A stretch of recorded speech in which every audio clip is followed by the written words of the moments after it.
All right, what's up, everybody? Okay, this video is going to deal with the public challenge that Dr. Cologne offered me to debate him. So, we're going to talk about it. Now, the topic that he wanted to discuss was hip hop culture and Bronx history.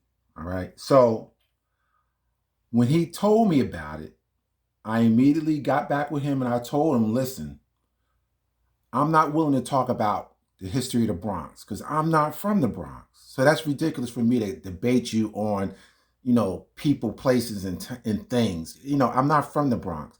But what I'll be willing to debate you on is whether or not hip hop culture comes out of black culture.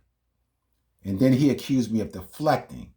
So I offered what I'd be willing to talk about. So the ball is in his court. I told him what I'm not willing to talk about. So, just for the record, I want everybody to know that's what's happening with that. So, the reason why I don't want to talk about the history of the Bronx is because, first of all, it depends on who you talk to, you're going to get a different story about times and dates. So, why would I enter into a debate and talk about something that I know very little about? It's clear everybody has a different take on it. So what really has to happen is that the historians and the pioneers have to come together, write the chronology down, so we all can agree what happened, when, and where. Until that happens, I think it's foolish to have a debate on it. So I'm done with that suggestion. So it's out there. If you want to debate me on that, we could probably set something up on that. All right. So, face it. Nobody really knows when it really started because hip hop didn't get its name until the 80s. So, what was it before the 80s? What did you call that before the 80s? It's my opinion, you call that black culture. That's what it was. Okay? Perfect example. That leads me into what I want to talk about next. Not Disco Wiz, Joe Conzo said on a panel, when he was asked the question, what was your first hip hop moment? He said that when he went to the T Connection, he experienced funk beats, not funk beats, but break beats, funk and soul. That's black culture. So I don't know, what do you call that other than that? So he got on me, Cologne gets on me because I didn't show the black panelists. I only highlighted the Puerto Rican ones. There's a reason. Because I believe the black panelists are lineage based, meaning that hip hop culture is part of their culture. So they don't have to really explain their experience as far as I'm concerned. Okay? So that I felt no need to highlight them. Furthermore, I left the link in the description so you can look at the video yourself. Furthermore, Grand Wizard Theodore said himself, he was born into it. Okay? He was the only one that said he was born into it. But I truly believe that is lineage based, just like Grandmaster Caz believed is lineage based. He said as much on Vlad TV, and I'm sure everybody saw it, but in case you haven't seen it, let me get the audio up of it, and we're going to talk about that. He believes how I believe. Let's see, let's get this up. Okay, Grandmaster Caz, give me 1 second. Okay, give me 1 second. Let me hold up. Let me turn on the speaker. Lord Jamar from Brand New. Lord Jamar, that's why. Okay, let me stop that. Let me start it from the top. 1 second. Here we go.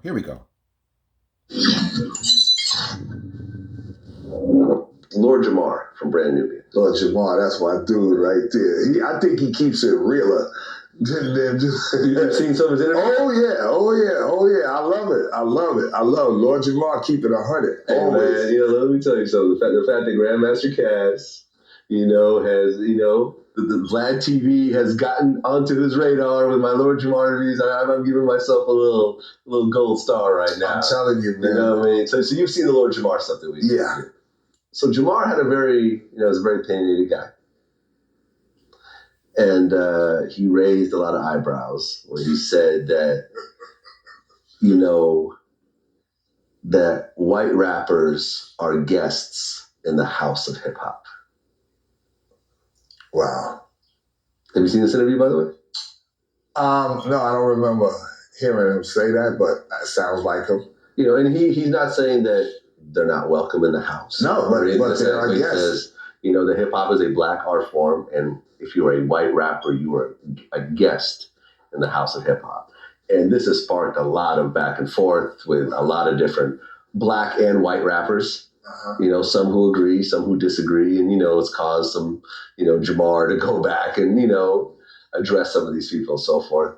You know, from the world's first rapper, how do you feel about this statement? I think anybody that got involved into hip hop later on in the game are guests of hip hop. And whoever existed it, whatever hip hop is or was when it started, that's what hip hop is. And if you decide to get down with it or become part of it later on, you're a guest. I don't care what color you are. White, black, orange, Latino, it doesn't matter. Latinos weren't involved in hip hop directly that much in the early days of hip hop. They weren't. One or two. My partner, Disco Wiz, my first DJ partner in hip hop, he used to beat up people in the street for telling them, why you hanging with them niggas? Why you hanging with Morenos? Well, he was what, Puerto Rican? He was Puerto Rican, half Cuban. Okay. And we were together every day, like brothers, you know what I mean? Dressed, everything, you know what I mean? And he would always catch flack from Puerto Ricans for being with me, you know what I mean? And you'd knock him the fuck out, you know what I mean? But, so when in like 78, 79, more Latinos started migrating toward hip hop, you know what I mean, as dancing as B-boys and stuff, they kind of changed the whole fabric of the breakdancing thing as B-boys, but it was a gradual thing as far as Puerto Ricans getting involved into hip hop. Puerto Rico was playing congas and timbales in the park while we was playing turntables. All right, so they are guests. Sure. In the hip hop. So would you say that Lord Jamar is a guest in the house of hip hop? Is it because you got in later or because you're not black? Because he got in later, based on your definition. I would say that his lineage dictates he's in. You can't be you didn't have to be a slave, but if your father was a slave, your grandparents were a slave, you come from slavery. You're a descendant of slavery. Jamar's a descendant of hip hop. It's his natural birthright to be a part of this culture. All right, so there it is. It's lineage based. That's why I didn't highlight the black panelists, because it's lineage based. So I'm not trying to take anything out of context. I'm just presenting the information as I see it, okay, as I interpret it. And Cass sees it the same way as I see it. It's lineage based. So let me move on. Now, he also accused me of making terroristic threats, and I found that to be crazy. I never threatened this man. He's referring to a comment or a series of comments that we had a back and forth a few months ago, I believe. And it was in response to him possibly appearing on Red Supreme's panel or platform. And I was trying to discourage him from doing so because, in my opinion, I felt that he would end up making himself look foolish.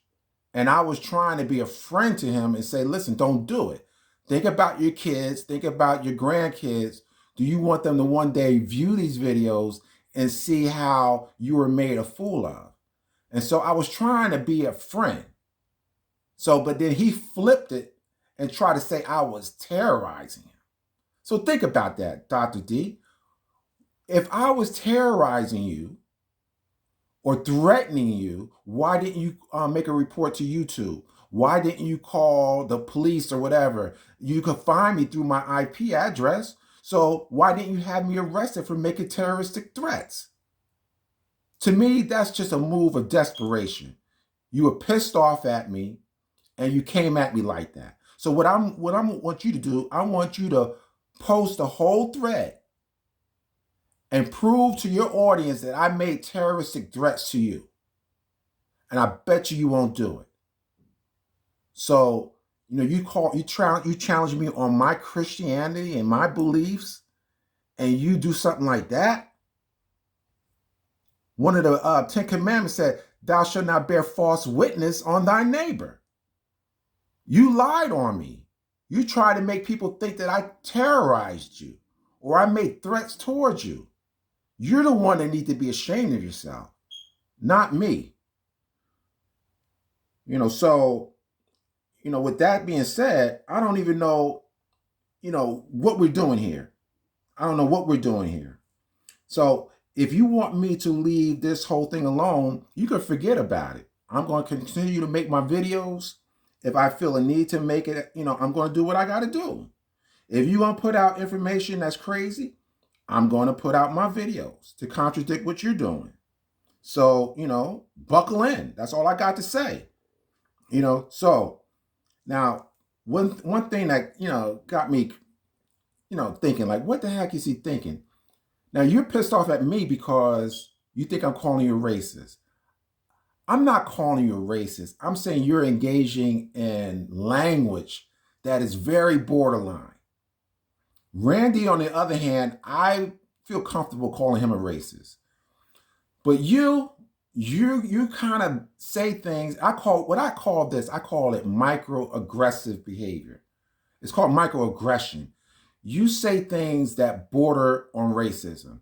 So when you go out your way to try to subtract the Black achievements in anything that we've done, for me, I interpret that as being anti-Black. So the fact that you have Black relatives in your family does not excuse you of having anti-Black feelings.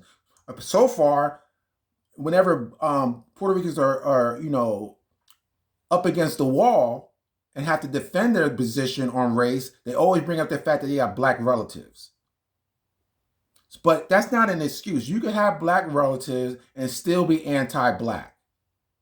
So putting that out there means nothing to me. And another thing, how do you know what experience I've had with Puerto Ricans? You don't know me. Don't make assumptions. Because listen, I've always had experiences in relationship with Puerto Ricans throughout my life, but I'm not going to sit up on YouTube and tell you what they are. The fact of the matter, you don't know me. So don't make assumptions. Don't make assumptions about my morality, because we're all fallible. You will know more better than me. If you could lie on me, what can we take from your behavior? So let's not go there, talk about trying to shame people, about, their morality or their Christian beliefs. Now, you also said you debunked me. I haven't seen anything that you put out there that debunks anything I've said. I'm just getting started, man. I got so much information lined up, you just don't know. So if you debunk me, I wish I seen it. Why don't you make a video of you debunking the things that I've said? I would love to get a laugh. So saying that you debunk me doesn't mean that you debunk me. You might convince your followers that you debunk me, but you haven't. So, forget about that nonsense. So here's my thing. Here's where I am. I'm not closing the door on a debate with you. However, I wonder whether or not it'd be even worthwhile. Why do I say that? Now, if you can't acknowledge that Black culture didn't produce hip hop, then I don't know why we even have a discussion. Now, you on one hand said Black people created hip hop, but Puerto Ricans helped to build it, right? So if Black people created it, then they created it from something. So where is that something? You say it's street culture. But if we did it first, then the street culture was a Black street culture by default. We didn't get it from Puerto Rican culture. You know why? Because when we asked you what are the influences of Puerto Rican culture, nobody has an answer. So it didn't come from street culture from Puerto Ricans. So by default, it comes from Black culture. But if you can't put those two together, I don't know what we're doing. It'd be a waste of my time. I'm not saying I won't do it, but clearly it would be a waste of my time if you can't put the two together. So that's all I got to say about this video or this response to his challenge. You know, in the meanwhile, if you keep putting out information, I'm going to keep putting out information. This idea of wanting me to stop is not going to stop.